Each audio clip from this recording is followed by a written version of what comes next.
நயன்தாரா ஆவணப்படத்துக்கு எதிரான வழக்கில் உயர்நீதிமன்றம் உத்தரவு ஒன்றை பிறப்பித்திருக்கிறது. ஆவணப்பட தயாரிப்பு நிறுவனத்திற்கு கால அவகாசம் கொடுக்கப்பட்டுள்ளது. கூடுதல் விவரங்களோடு இணைகிறார் செய்தியாளர் ரமேஷ்குமார். ரமேஷ்குமார், வணக்கம். என்ற நிறுவனம் தான் நடிகை நயன்தாராவுடைய ஆவணப்படத்தை தயாரித்தது. இந்த ஆவணப்படம் கடந்த 2024ஆம் ஆண்டு நவம்பர் மாதம் நெட்ஃபிளிக்ஸ்ல OTT தளத்தில வெளியிடப்பட்டது.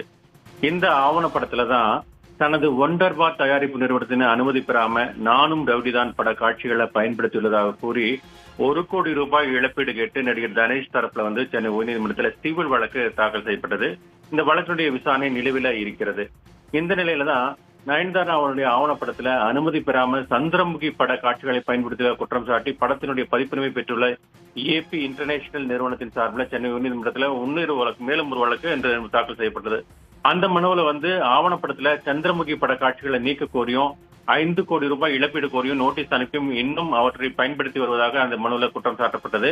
ஆவணப்படத்துல சந்திரமுகி பட காட்சிகளை பயன்படுத்த தடை விதிக்க வேண்டும் என்றும், ஆவணப்படத்தில் உள்ள காட்சிகளை நீக்க வேண்டும் என்றும், ஆவணப்படத்தின் மூலம் ஈட்டிய லாப கணக்கை சமர்ப்பிக்க உத்தரவிட வேண்டும் என்று அந்த மனுவில் கேட்டுக் கொள்ளப்பட்டிருந்தது. இந்த வழக்கு நீதிபதி செந்தில்குமார் முன்பு விசாரணைக்கு வந்தபோது இந்த பிரச்சனை தொடர்பாக பேச்சுவார்த்தை நடந்து வருவதாக டாக் ஸ்டுடியோ நிறுவனம் தரப்புல தெரிவிக்கப்பட்டது. ஆனால் மனுதாரர் தரப்புல என்ன தெரிவிக்கப்பட்டது என்றால், பேச்சுவார்த்தை நடந்து வருவதாக இதுவரை எந்த தகவலும் இல்லை எனவும், வழக்கில் இன்னும் பதில் மனு தாக்கல் செய்யவில்லை எனவும் தெரிவிக்கப்பட்டது. இதையடுத்து இந்த வழக்குல பதில் மனு தாக்கல் செய்ய டாக் ஸ்டுடியோ நிறுவனத்துக்கு உத்தரவிட்ட நீதிபதி அக்டோபர் 6ஆம் தேதி வரை அவகாசம் வழங்கி உத்தரவிட்டிருக்கிறார். அன்றைய தினத்திற்கு அந்த வழக்கு விசாரணையை தள்ளி வைத்திருக்கிறார்.